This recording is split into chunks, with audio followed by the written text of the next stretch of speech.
今仔日开始，因为东北季风变强，华南喷雨区嘛刷过来打伫台湾顶悬，所以自今仔日开始到后礼拜一，这方面的北部、东半部温度会较低，各地头的天气嘛无稳定，较会落雨。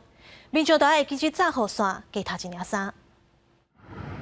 北台湾了后的反冷，天气有较秋晴。气象署指出，自拜五开始，东北季风增强，加上华南喷雨区刷向东边过来，安拜五到后礼拜一，各地天气会较无稳定，尤其北台湾温度降4度至6度左右。另外，落雨情形北部、东半部因为伫这方面较高落雨。今明两天迎风面北部、东半部地区下雨情况比较明显之外，周日到周一这段期间，北台湾的下雨的情况有可能再更缓和一点点，下雨的情况更局部、更零星。不过中南部地区尤其要特别注意，在中午过后到下午这段时间，下雨几率也都是比较偏高一点的情况。虽然东北季风增强，不过气象署讲其实也无甲真冷，北部、东半部上低温也阁有22度，也若中南部爱到拜六礼拜才会反冷，到后礼拜二开始，东北季风就会减弱，各地气温回升，水气嘛减少。整体来说，中南部可能都还是维持在26到28度的高温的情形，各地都还是要留意这段时间早晚一定是比较偏凉，